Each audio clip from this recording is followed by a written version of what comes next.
Bueno, pues hoy he elegido compartirme a través del tema de las emociones, la mente, las sensaciones en este bonito proyecto que ha creado Ananda.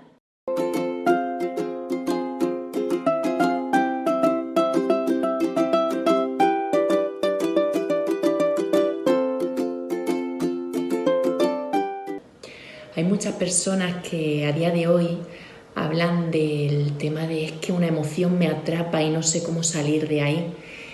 El hecho de que una emoción nos atrape viene dado primero porque un pensamiento ha llegado, nosotros hemos elegido atenderlo y no solo hemos elegido atenderlo, sino que hemos elegido creérnoslo como una verdad.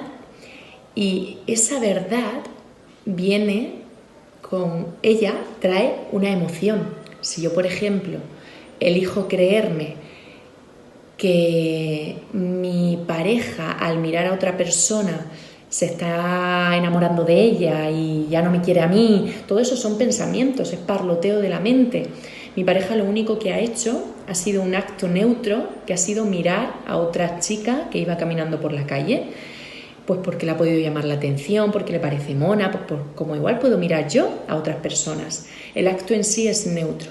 Sin embargo, cuando nosotros lo vemos, le añadimos la interpretación y el pensamiento, y eso es lo que hace que nosotros empecemos a sentir un tipo de emociones. O sea que tú no estás sintiendo una emoción porque tu pareja esté mirando a esa persona. Tú estás sintiendo una emoción porque has pensado algo acerca del acto de que tu pareja haya mirado a otra persona. Porque imagínate que al mirar a otra persona sencillamente tú lo veas y digas, ah, mira, pues está mirando a otra persona porque le parece bella, pero a ti eso te lleva a un lugar de bienestar en lugar de malestar. Entonces no te va a generar una emoción negativa o una emoción de, por ejemplo, rabia o furia o ira, sino que te generará una emoción de, bueno, pues todo está bien, es perfecto. Yo también miro a otras personas porque desprenden belleza, porque me parece que tienen algo curioso que me hace quedarme mirándoles. O puede ser que sencillamente esté mirándole y ya está, y en su cabeza no haya ningún tipo de pensamiento, más que esa persona se haya cruzado por delante, la mire y punto. Pero tú en ese momento te has creado a través del pensamiento una película tan grande que está generando un tipo de emociones. Entonces las emociones siempre vienen dadas a través de pensamientos que elegimos crearnos. Y el pensamiento viene dado de algo que yo he observado y que trae consigo ese pensamiento.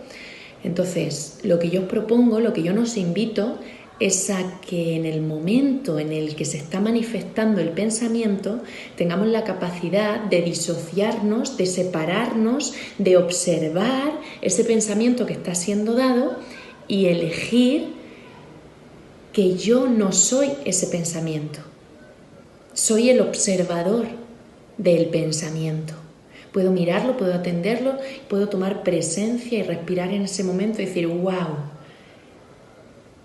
este pensamiento que se está sucediendo en este momento en el cuerpo, en el ser, está siendo un pensamiento de malestar si yo elijo creérmelo como tal. Sin embargo, si elijo observar al pensamiento y no ser ese pensamiento y no creerme ese pensamiento, me puedo quedar ahí, en la separación del pensamiento y yo, en la no identificación con el pensamiento, y entonces no llegará a alcanzarme la ola, y entonces no llegaré a ser parte de esa ola y la ola no hará ¡bum! Y me arrastrará emocionalmente con el pensamiento. Así que mi invitación es a que practiquemos la presencia cuando llega un pensamiento, la observación y la no identificación con ese pensamiento.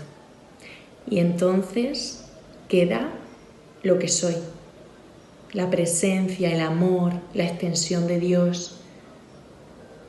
Y no será lo de fuera lo que esté teniendo el poder sobre mí. Ánimo.